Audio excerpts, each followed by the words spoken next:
coisas com um propósito, e até o ímpio para o dia do castigo. Deus criou o homem, a sua imagem e a semelhança, mas se você olhar pela palavra da verdade, toda a raça humana tem aqueles que Deus escolheu antes da fundação do mundo.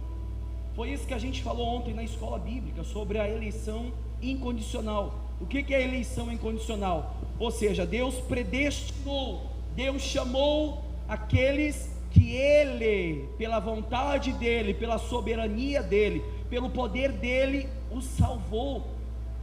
Pastor, mas eu estou aqui porque eu quero. Não, a Bíblia diz que ninguém vai a Ele, se por Ele não for chamado. Eu não posso estar na igreja hoje porque eu quero. Se o homem ele é total ou totalmente depravado, a depravação é total na vida do homem, não há bondade dentro dele, é impossível que o homem por si mesmo, ele tem consentimento dentro de si de querer buscar Deus. Impossível. Davi mesmo disse, se eu não me engano, até o desejo de te adorar vem de ti. Ele coloca dentro do nosso coração o desejo de adorá-lo. Mas como que acontece esse fenômeno na minha vida? Somente pelo meu interesse? Se o meu interesse é querer mais do mundo, meu amigo, é impossível que a casa, que é o coração do homem, a casa de Deus, Ele não divide com ninguém. Casa dividida não subsiste. Andarão dois juntos se não estiver em concordância. Eu não posso estar de acordo com o mundo e ao mesmo tempo de acordo com Deus. Ou eu sou de Deus ou eu não sou. Ou eu assumo um compromisso com Ele, meu amigo. Triste é.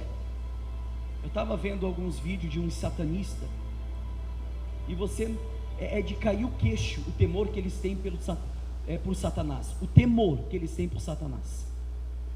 Eles dizem que Deus é morto e não existe, e quem reina é Satanás. Quando eles entram no templo deles, não entram de boné, não entram sem camisa, não entram de shorts, eles vestem as melhores roupas para estar diante de Satanás, meu Deus. E o Filho de Deus, de qualquer jeito, de qualquer maneira, eu oro de qualquer jeito. Se Deus quer aceitar, amém. Se Ele não quiser, paciência. Por isso que a Bíblia diz que os filhos das trevas são mais ágeis que os filhos da luz, meu Deus, da luz. O homem pensa duas vezes antes de estar na igreja. O satanista não pensa, ele está lá. Ele tem um compromisso com o diabo. Mas infelizmente, o povo de Deus tem esmurecido na fé, tem rejeitado a pedra de esquina, aquela que foi posta como cabeça, como a gente sempre fala, para salvar o homem. O mundo é sempre mais prazeroso, eu sempre vou escolher aquilo que é mais prazeroso para a minha carne, e nós esquecemos de matar a carne, meu Deus. O velho homem sempre vai reinar num coração perverso, porque o coração do homem, desde a sua mocidade, é inclinado para o mal. Eu vou mostrar para vocês aqui, em Isaías 66, aqueles que vão ser excluídos da Nova Jerusalém, aqueles que vão ser arrancados, como a gente sempre fala, foram desarraigados da casa de Israel, e não vão entrar na salvação, no descanso de Deus. Isaías 66, você que trouxe a sua Bíblia, depois disso os obreiros podem sentar também. Olha o cabeçalho, diz assim: excluídos da Nova Jerusalém os que praticam falsa religião. E vocês também falam isso? Não? Tem alguma Bíblia que fala isso? Ali, né? Aqui também. Cabeçalho de novo: excluídos da Nova Jerusalém os que praticam falsa religião. Pastor, o que é praticar uma falsa religião? Somente com o cabeçalho eu podia fazer um culto aqui. Somente com o cabeçalho dessa passagem eu poderia terminar a reunião inteira falando só isso. O que é uma falsa religião? Não parte somente do homem do altar, do pastor. A gente sempre fala, enfatizamos muitas das vezes que Paulo foi o maior apóstolo da Bíblia, foi o apóstolo dos gentios, foi o apóstolo que trouxe a graça aos necessitados, aqueles que eram condenados, aqueles que estavam já totalmente condenados a ir para o inferno. Mas segundo a graça que estava proposta pela cruz de Cristo, Paulo prega esse evangelho para que o homem seja salvo somente pela graça, por intermédio de Cristo Jesus. Isso não vem de vós, é dom de Deus, é dom dele. Por isso que o homem, por si mesmo, ele não pode produzir salvação, porque ele é mau, não há bondade dentro dele. E a gente, se olhar para o nosso coração, meu amigo, a gente vai ver que o nosso coração, todo dia, toda hora, ele se inclina para o mal. O pecado é mais prazeroso. Se o pecado fosse ruim, ninguém pecava. Se o pecado fosse ruim, o homem, a Bíblia mesmo não condenaria o homem da iniquidade, o homem do pecado. Mas pelo coração ser totalmente depravado, o homem está condenado à perdição eterna. Mas e aqueles que são salvos, pastor? A Bíblia diz que Jesus fala assim: eu não rogo pelo mundo todo, somente por aqueles que o Senhor ou que o Pai me deu. Ele é a propiciação dos nossos pecados, não somente pelos nossos, mas do mundo inteiro. Vou falar o que eu falei ontem na escola bíblica, e eu falei algumas reuniões aqui também. O que é propiciação? É um ser que é levado em forma de rito para perdão de um pecado. Jesus foi um rito, como está escrito na palavra. Ele é a nossa Páscoa. O que é a Páscoa? É um cordeiro imolado e imaculado, um cordeiro que foi imaculado, sem dolo, sem pecado, sem defeito. Ele foi o homem naquela cruz que sangrou pelos nossos pecados, porque ele era perfeito. E ontem eu estava falando para algumas pessoas, Jesus, quando ele foi entregue à morte no Calvário, a Bíblia diz que ele foi entregue como ovelha muda ao matadouro. Por que ovelha muda ao matadouro? Quem tem criação de gado vai saber o que eu vou falar agora. Quando o gado vai para o matadouro, ele sabe que ele vai morrer, e ele se bate, ele se desespera, é ou não é? No abatedor é assim. Num abatedor, quando um gado está indo em direção ao abate, ele se desespera, porque ele sabe que ele vai morrer. A ovelha não, a ovelha sabe que vai morrer, e ela continua obedecendo à morte, quieta, sem soltar uma palavra, ou um berro que seja. Cristo foi comparado a uma ovelha muda em direção ao matadouro, dele não proferiu palavras nenhuma. Senhor, por que o Senhor está fazendo isso? Eu não sou digno, sou um homem perfeito, mas por causa da raça humana totalmente depravado, Cristo foi a propiciação pelos nossos pecados. Pastor, mas está falando não só nosso, mas do mundo inteiro, toda a raça humana, pastor. Então, você é do diabo? Como assim, pastor? A Bíblia diz que o diabo, o mundo jaz no maligno. Então, jaz no maligno. Eu estou no mundo, então eu sou do diabo? Não. Mundo não é universalista. Mundo é língua, tribo e povo.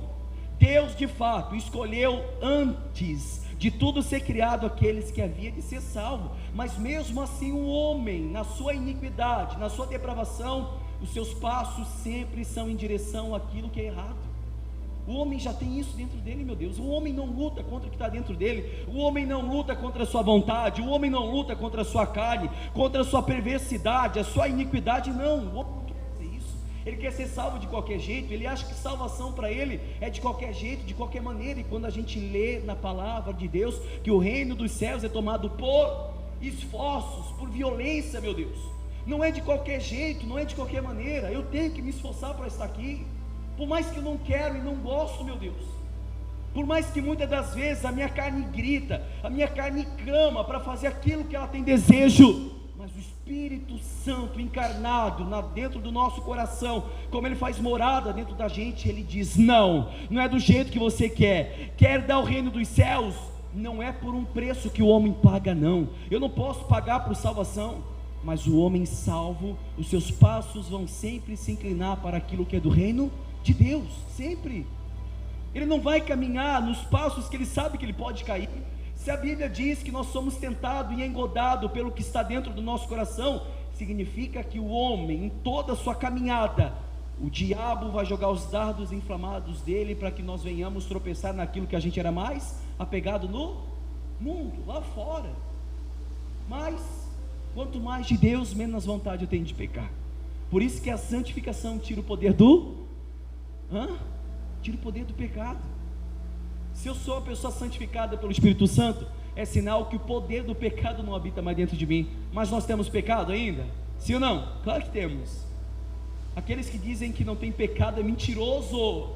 A Bíblia mesmo fala sobre isso. Pastor, nós pecamos todo dia, toda hora nós pecamos. Mas o homem que tem prazer na lei do pecado é um homem que não foi regenerado, e muito menos não foi justificado. Porque a justificação tira a culpa, A santificação tira o poder do pecado. Se o poder do pecado ainda habita dentro de mim, é sinal que eu não fui nem justificado e muito menos santificado.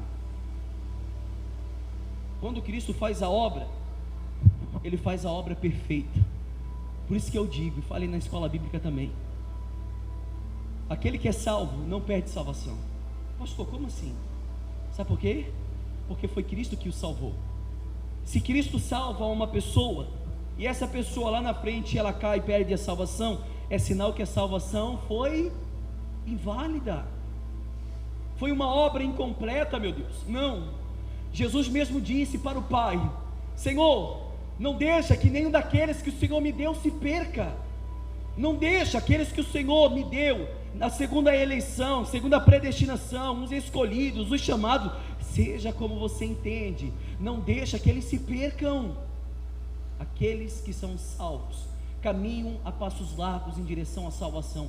O seu desejo é de dia e de noite na lei de Deus, nela medita o nosso coração.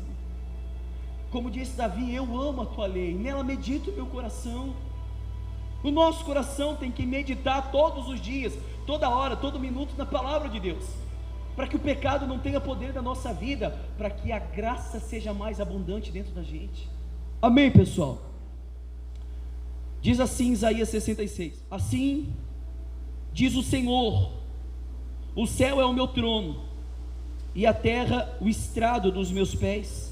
Que casa me edificareis vós? Ele está perguntando para o povo de Israel: que casa que vocês edificaram para mim?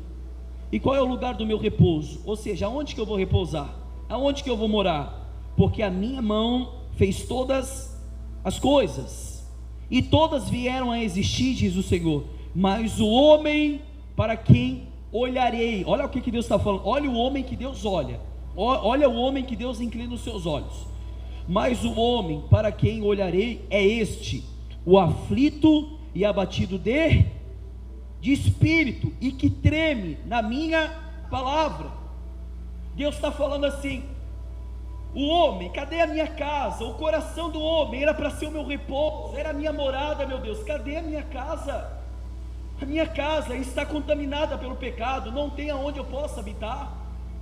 Deus, ele cria uma indignação contra o povo de Israel, quando Isaías diz, Deus fala através da boca de Isaías: aonde que está a minha casa? A minha casa era para ser o coração de vocês, mas está contaminada com rapina, com iniquidade, com pecado, e vocês não querem se libertar daquilo que está manchando aquilo que Ele tem purificado. Você vai ver mais adiante que Ele diz: se quiserdes e me ouvides, comereis o melhor dessa terra. Ainda que o vosso pecado seja como escarlata, ele se tornará branco como a neve. Se quiserdes e me ouvides, ainda que o nosso pecado seja manchado todo dia, toda hora, mas não depende do homem. Mas o nosso coração é tão duro, mas tão voltado para a iniquidade, que muitas das vezes quando Deus repreende, eu não quero aceitar. Eu não aceito repreensão, pastor. Eu não aceito quando a palavra toca naquilo que é para me mudar e eu não mudo. Eu não aceito quando a palavra vai tocar naquilo que eu sei que fere o coração de Deus, porque a própria palavra de Deus diz: não sabeis vós que o Espírito que habita dentro de vocês sente ciúmes? Fere o coração de Deus. Você vai ver que o coração do homem perverso faz o coração de Deus a sofrer, meu Deus. Olha o que diz aqui: mas o homem para quem olharei é esse, o aflito e abatido de espírito, e quem treme a minha palavra. O homem que Deus vai olhar é o homem que aflige a sua alma, que aflige a sua vida.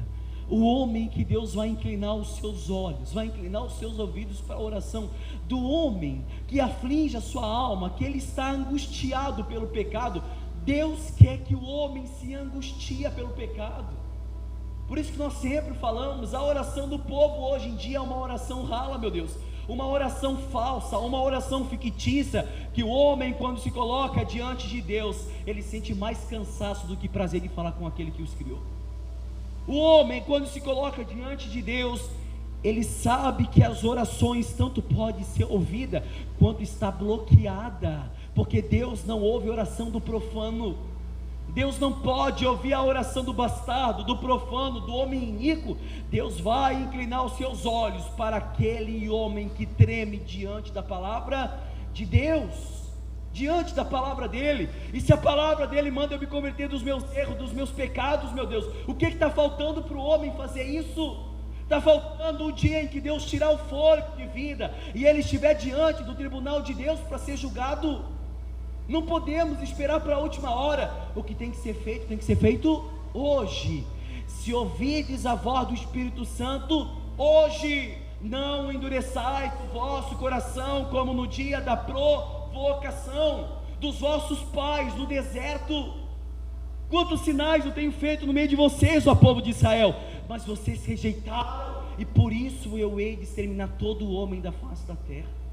A desobediência, o pecado consumado, o pecado concretizado, o pecado que o homem comete, sabendo, meu amigo, que a alma dele há de compadecer, a alma dele há de parecer no inferno, mas ele não muda.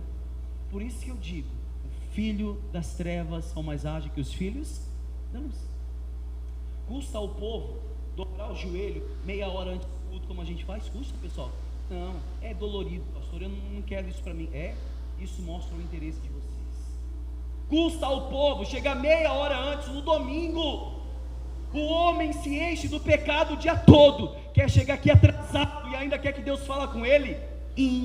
Impossível. O Senhor está no seu santo templo, cale-se toda a terra diante dele. Ou seja, Deus está no santo templo. Eu devo me calar, por quê, pastor? Porque o homem tem dentro de si, e toda a caminhada dele, no dia a dia, ele se alimenta de pecado em cima de pecado, e quer chegar aqui e quer que Deus o ouça. Deus não vai ouvir. Eu vou mostrar para vocês. Ele mesmo disse: eu não vou ouvir a oração de vocês, não adianta. Deus quer um povo redimido, Deus quer um povo purificado, um povo que foi justificado por Ele, mas esse mesmo povo é o povo que aceita, e todos os dias da sua vida, ele coloca o seu coração diante do altar de Deus, todos os dias. Não adianta buscar Deus quando você precisa, isso é muito fácil, afinal de contas todos estão aqui por isso, é ou não é? Você não está aqui porque você saiu da sua casa há tantos anos atrás e fala assim: eu vou para a igreja porque eu quero adorar Deus, eu sou grato por Ele. Não, as pessoas estão aqui, sabe por quê? Ou porque se separou do marido, ou se separou da esposa, ou teve uma doença incurável, ou tinha um tipo de... A maioria das pessoas são assim. A maioria, a grande maioria não vem para buscar Deus porque ela, poxa, se Deus me salvou do meu pecado, que era condenava a minha carne, então eu vou ser grato a Ele. Não. Quantas pessoas que quando vão se arrumar fazem isso? Eu estou me arrumando para a glória de Deus. Sabe por que eu estou me arrumando? Senhor, eu estou me arrumando porque eu vou na Tua casa hoje, eu vou estar lá Te adorando. É um momento tão inexplicável, meu Deus. Como disse Paulo, o privilégio de termos acesso ao Pai, de termos aos atos de Deus, o privilégio de podermos estar aqui, onde muitas pessoas não podem mais, meu Deus. Quantas pessoas ficaram em casa hoje, engodando nos seus pecados, engodados nas suas concupiscências, no engano? Quantas pessoas estão em casa agora, deitadas na frente da porcaria de um celular, na porcaria de uma televisão, alimentando o pecado em cima de pecado, e acham que uma oração noturna vão salvar elas? Estão muito enganadas, muito enganadas. O povo não quer Deus, o povo quer aquilo que Deus pode oferecer. O povo de Israel era assim. O povo do passado queria ver as maravilhas. Cadê a terra prometida, Moisés? Deus não prometeu que nos colocaria na terra prometida. Cadê a terra? Deus quer um povo totalmente convertido, um povo aflito, um povo angustiado pelos seus pecados, um povo que teme e treme a palavra da verdade. Como eu sempre falo e vou falar mais uma vez, tem demônios que têm atitude melhor do que muitos cristãos, porque Tiago fala assim: você crê em Deus? Fazes bem. Porém o diabo também crê, mas acima de tudo ele estremece. Será que a gente tem estremecido diante dele? Hein, pessoal? Temei a Deus e dai-lhe glória, pois é chegado a hora do seu juízo, e adorai aquele que criou a terra, o céu e o mar e as fontes das águas. Temer a Deus. temer e tremer diante dele. Amém?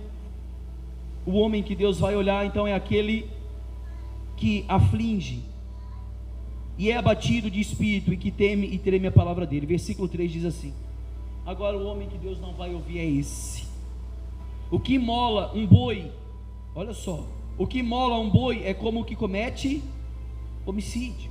Eu vou explicar essa parte para você entender. Deus, primeiramente, de primeira mão, ele diz que ele inclina os olhos dele para o homem abatido e aflito de espírito, e aquele que teme e treme a palavra. Mas ele vai falar agora aqueles que ele não vai olhar, que é aquele que mesmo quando imula um cutelo para sacrificar um boi no altar, é o mesmo homem homicida, é o mesmo homem que mata, é o mesmo homem que, como diz a palavra da verdade, se você tem algo contra o seu irmão, você se torna um homicida. Os homens do passado sacrificavam seus animais em cima do altar e falavam assim: ó Deus, está aqui o animal coxo, o animal cego, o animal aleijado, está aqui o pão profano. Se o Senhor quiser aceitar, amém. Se o Senhor não quiser aceitar, seja a paciência que o Senhor quiser ter, mas está aqui o que eu posso oferecer. O homem sacrificava o animal, mas ao mesmo tempo ele se tornava um homicida, porque ele estava com um coração podre, um coração que maquinava o mal, um coração que estava voltado para a perversidade. Deus não aceita o sacrifício de um coração voltado para o pecado, não. Deus não quer isso. A Bíblia diz bem assim: quando vocês forem colocar sua oferta no altar e lembrares que tem algo contra o seu irmão, vai, primeiro perdoa o teu irmão, depois volta e oferece a sua oferta no altar. Se você tem algo contra o teu irmão, pastor, a oferta é o dinheiro. Eu cansei de falar aqui que não é só a oferta de dinheiro. O que é a oferta? Obração, jejum, oração, a minha santificação, as minhas ações de graça. Como é que eu posso chegar diante de Deus e querer buscar Ele se eu não perdoei o meu irmão, meu Deus? Como é que eu posso chegar diante de Deus e saber que eu tenho algo contra o meu irmão? A Bíblia diz bem assim, que existia um senhor, um rei, e tinha um servo, e esse servo devia para aquele rei, e esse servo chega: ó rei, perdoa a minha dívida, porque eu sei, eu não tenho condição de te pagar, mas tudo quando eu puder eu vou te pagar, tenha compaixão de mim. A Bíblia diz que aquele rei, que era Deus, se compadeceu daquele servo e perdoou a dívida. E esse servo saindo, aí ele encontra um conservo dele. Esse conservo devia para ele também. A Bíblia diz que pegou pelo pescoço: paga o que tu me deves, paga o que me deves, porque senão eu vou vender o seu filho, eu vou vender a sua mulher como escravo para você pagar a dívida. Não, Senhor, perdoa a minha dívida, tudo que eu tiver, quando eu puder pagar, eu vou pagar, tenha compaixão. Ele não se compadeceu, e viram e falaram para o rei: Senhor, aquele servo você não perdoou a dívida dele? Perdoei, mas ele não perdoou a dívida do conservo dele. O rei falou assim: traga aquele servo mau e infiel, foi condenado. O que tem a ver comigo, pastor? Mas você quer que realmente te perdoa quando você não perdoa nem o seu irmão, meu amigo? 7 coisas desagradam a Deus, mas a 7ª abomina os seus olhos, que é contenda entre irmãos. A 7ª abomina os seus olhos, a 7ª é abominável aos seus olhos. Contenda entre irmãos, ódio no coração, rancor no coração, raiva no coração.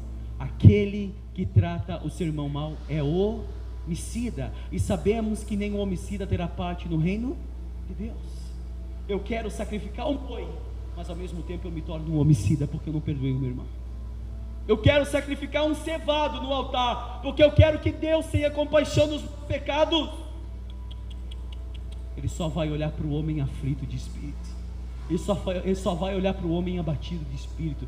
É esse o homem que Deus vai olhar, é esse o homem que Deus vai se compadecer, como está escrito em Romanos 9: eu vou ter misericórdia de quem eu quiser ter misericórdia. E aqueles que Deus tem misericórdia é o homem que se abate, é o homem que se aflige, o homem que se angustia. Senhor, tem misericórdia de mim, ó Pai, porque eu não sou digno nem de desatar a sandália dos seus pés. O homem que conhece os seus pecados. Amém? Diz assim: 3, o que imola um boi e é como que comete um homicídio. o que sacrifica um cordeiro, como o que quebra o pescoço de um. Vocês estão cansados, gente? Vamos lá então. O que oferece uma oblação. O que é uma oblação? É uma oração, a dádiva. Como o que oferece sangue de porco. Ou seja, quando ele fala o que oferece uma oblação, como o que oferece sangue de porco, é o mesmo homem que vai orar a Deus. E a Bíblia no Velho Testamento considerava a carne de porco como imunda. Deus está falando assim: vocês vão orar, mas quando vocês estão diante de mim, vocês são imundos, vocês são depravados, vocês são iníquos, vocês são bastardos. Vocês vão orar, vocês vão apresentar no meu altar a oração, mas vocês são imundos, vocês não foram purificados, vocês não foram justificados, vocês não foram santificados. E aí? Será que você, quando está orando a Deus, não se torna um imundo, pessoal? Ah, não, pastor, olha, como eu queria ter os olhos de Deus nesse momento, meu amigo. Como eu queria. É como eu sempre falo, para mim todo mundo aqui é santinho e vai para o céu. Ah, meu amigo, eu não queria ver o que você faz escondido, não. Eu não queria ver. Como eu sempre falo, você é cristão? Pastor, eu sou cristão. Tem certeza? Tenho. Então, quando nenhum olho está sobre você, o que prevalece na sua vida? Qual é o desejo que prevalece? Será que você perde ganha, na verdade, o seu tempo comprando um livro para edificar a sua vida? Tem gente aqui que nem lê, muito menos a Bíblia. Quem dera, meu amigo, lê um livro. Eu já apresentei para os obreiros, para muitas pessoas, livros edificantes, os puritanos, os maiores pregadores que falam acerca da santificação, da santidade, ou seja, sobre John Stott também, sobre a cruz de Cristo. Livros de edificação, livros que vai me edificar. Quero conhecer mais de Deus, eu quero ver quem é o Deus que eu sirvo. Por mais que não existe uma teologia que mostra totalmente ou 100% do caráter de Deus, mas aquele que o ama, busca Ele, conhece Ele e prossegue em conhecê-lo. Como é que nós vamos conhecer o Deus que nós servimos, se nós não conhecemos do seu caráter? Muitas pessoas aqui não sabiam que Deus é um Deus irado. A maioria das pessoas achavam que Deus é apenas um Deus de amor. Não, meu amigo, tira isso da sua cabeça. Ele é um Deus irado. Ele se ira todos os dias, toda hora, todo momento. A ira de Deus está sobre o homem do pecado, sobre o homem da iniquidade, sobre os que cometem perversidade. A ira de Deus está sobre esses, sobre aqueles que oferecem um animal no altar, mas é homicida, sobre aqueles que fazem oração a Deus, mas ao mesmo tempo estão sacrificando o sangue do porco, o animal imundo. Infelizmente é assim. Aí diz assim: o que queima incenso, como que bem diz como esses escolheram os seus próprios caminhos, e a sua alma se deleita nas suas abominações, assim eu lhes escolherei, olha só, assim eu lhes escolherei o infortúnio, e farei vir sobre ele o que eles temem, porque clamei e ninguém respondeu, falei e não escutaram, mas fizeram o que era mal perante mim, e escolheram aquilo em que eu não tinha prazer. Meu Deus, prazer. Deus falou assim: eu chamei, mas eles não quiseram ouvir. Eu chamei, eu tinha uma chance, de uma oportunidade. Eu falei: se voltares, ó Israel, e tirares diante dos seus olhos as suas abominações, sim, voltarás, e não andarás mais vagueando. Eles não quiseram. O homem do pecado não quer largar o seu pecado. Eles cometeram todo tipo de torpeza, eles cometeram pecado, aquilo que desagradavam a mim, aquilo que eu não tinha prazer. Deus fala assim: mas eu vou trazer sobre eles aquilo que eles mais temem. Pecado engodado, pecado inchado. Tem gente que está inchada de pecado, tem gente que está comparando a vida dela diretamente com o pecado. Se você pudesse, meu amigo, sentir o cheiro do seu pecado, você não suportaria ficar nem perto de você mesmo. Se você pudesse, porque a Bíblia mesmo fala que os nossos pecados se achega diante de Deus nas narinas dele. Eu não estou suportando o pecado de vocês. Deus mesmo falou: Jonas, vai à cidade de Nínive e prega lá, porque o pecado desse povo se achegou às minhas narinas. Pecado, a iniquidade. Eles vão sofrer as consequências se eles não se converterem. Jonas pregou a palavra, e a Bíblia diz que aquele povo se converteu. O povo jejuou, o povo colocava pano de saco dentro de si, colocava cinza na sua cabeça, até os animais jejuavam. Até os animais jejuavam. E o povo de hoje em dia, quantas pessoas aqui jejuam, falam assim: meu Deus, eu estou jejuando para matar a minha carne mesmo, eu estou jejuando, meu Deus, para que a minha carne seja quebrada, o velho homem seja morto, porque eu não aguento mais ser duas pessoas dentro da igreja, eu não aguento mais, meu Deus, viver em santidade, ao mesmo tempo ser impuro. Não, eu não aguento mais sacrificar o animal no teu altar, e o Senhor não olhar para mim. Não, meu Deus, tem que ter uma reviravolta na minha vida, o Senhor tem que olhar para mim. Mas para que Deus olhe para mim, eu tenho que fazer o quê? Afligir o meu espírito, amargurar o meu espírito. Se um morreu por todos, logo todos morreram. Ele morreu pela gente, vamos fazer o mesmo. Eu falava para algumas pessoas: eu não me entristeço mais se eu ver a minha igreja esvaziada. Não, tirei isso da cabeça. Sabe por quê? Porque Atos diz assim, que todos os dias Deus acrescentava na igreja aqueles que havia de ser salvos. Saíram do nosso meio, mas não era do nosso, porque se fosse nosso teria permanecido. Deus que acrescenta dentro da igreja aqueles que havia de ser salvos. Se você sai da igreja, meu amigo, você não é uma pessoa salva. Quem está falando a palavra não sou eu. Pastor, mas como assim? Pastor, eu estava falando com um rapaz que ele não quer mais vir para a igreja. Ele não quer. Eu falei: por que não quer?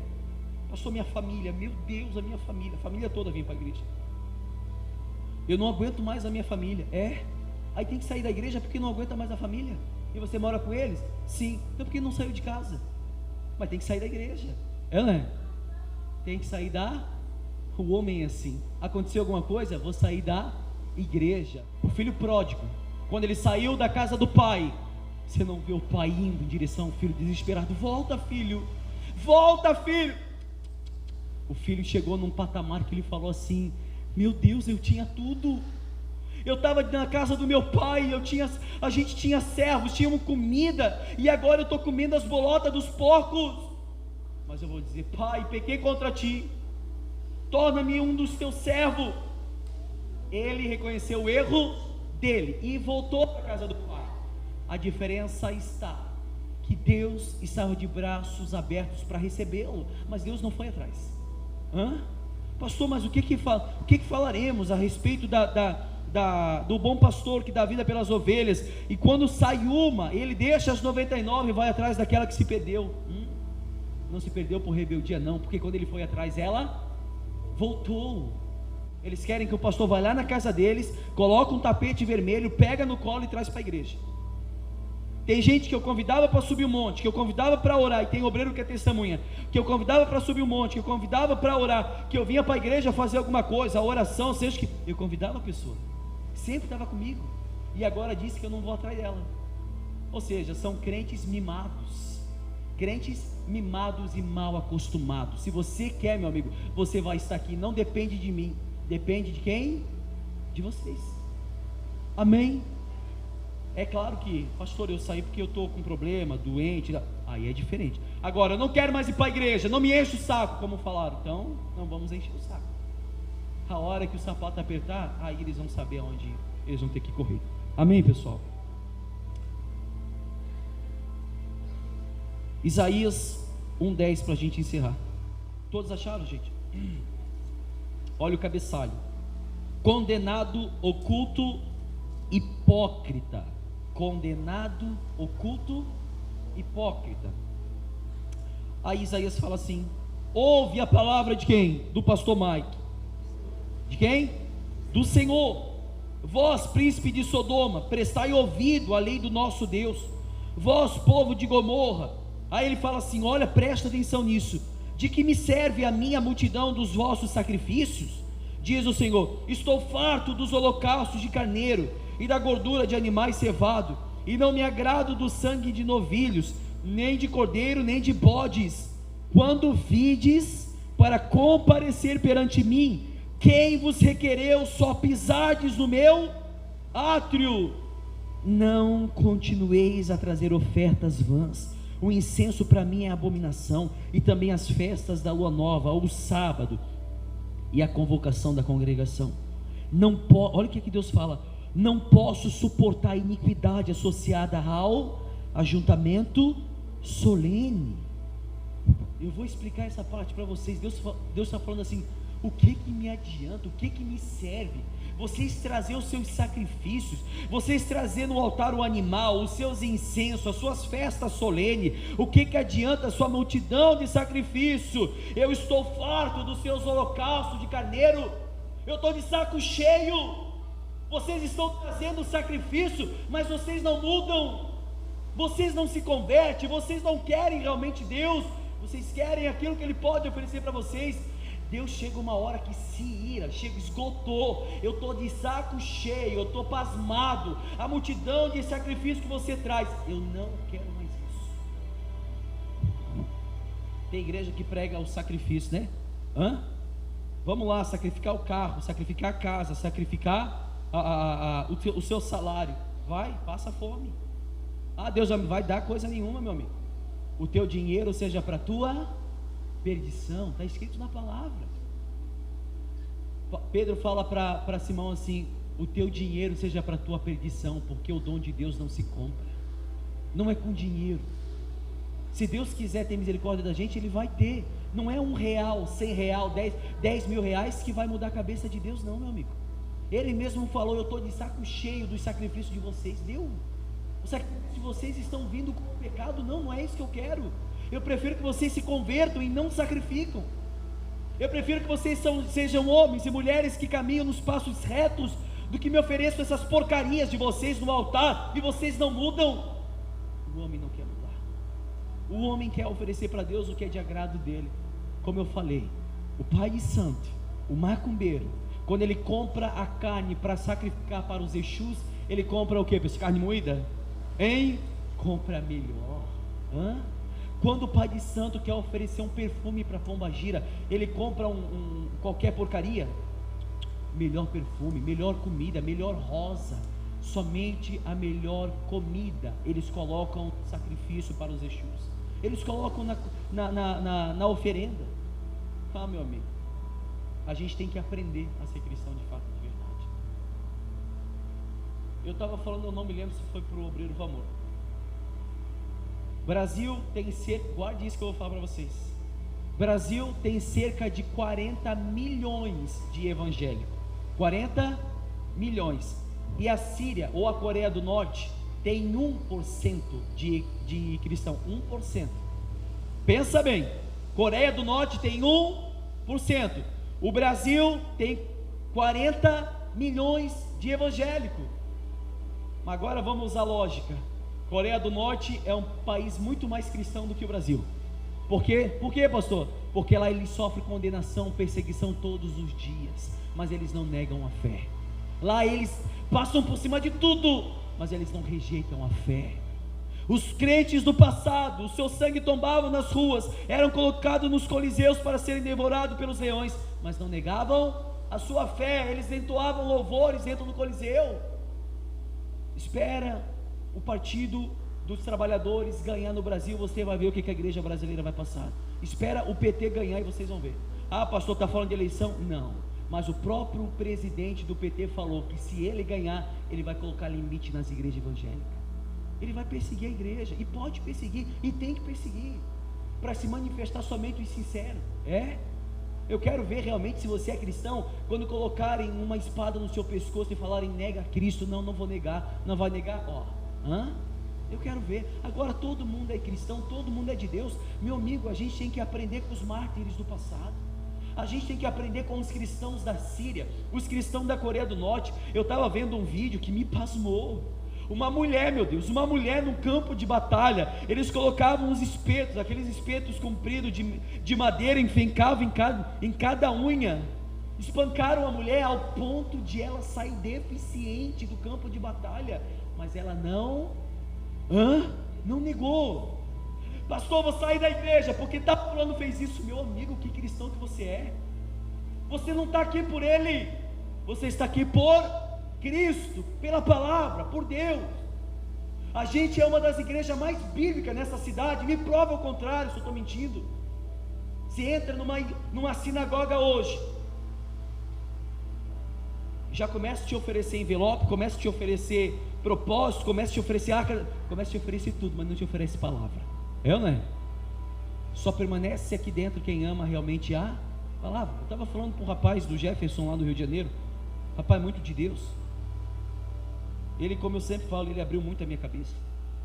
E eu falei para ele, eu ficava muito triste realmente quando a gente fazia qualquer coisa, por exemplo a escola bíblica. Meu amigo, só vem realmente quem quer, só quem quer conhecer a palavra, meu amigo. Pastor, não pode. Num sábado, brincadeira, né? Brincadeira, pessoal. Pastor, tem uma festa, tem um aniversário, tem isso. Aí a pessoa vai, mas para a escola bíblica, para querer conhecer mais de Deus, não. Por isso que eu falo, nós temos que aprender a ser cristão, temos que aprender a ser realmente de Deus. Eu falei para ele, eu fico pasmado, meu Deus, porque nós apresentamos Bíblia para o povo, nós apresentamos palavra, mesmo assim o povo não quer. A igreja esvazia cada dia que passa, mas não tem problema, só vai ser salvo aquele que por ele for chamado. Amém? Entenderam a palavra? Meu prazer é estar aqui, passando palavra para vocês, alimentando vocês com a palavra da verdade. Esse é o meu maior prazer. Pastor, eu não gosto que o senhor pregue, então me mostra um outro evangelho. Paulo mesmo disse, mesmo que eu, ou um anjo do céu, vos anunciasse outro evangelho, a não ser esse, considere-o anátema, amaldiçoado. Me ofereça um evangelho fora esse, que eu vou te chamar de louco, eu vou te chamar de amaldiçoado, porque a Bíblia mesmo fala que é amaldiçoado mesmo. Permaneça até o último dia, até o dia que Deus quiser que essa igreja vai permanecer aberta. Se Ele quiser fechar, amém. Se essa igreja permanecer até o último dia, amém também, porque dele, por ele, para ele são todas as coisas. Amém? Mais uma vez eu falar, eu amo vocês. Amém, pessoal? Vamos ficar de pé, aplauda Jesus bem forte.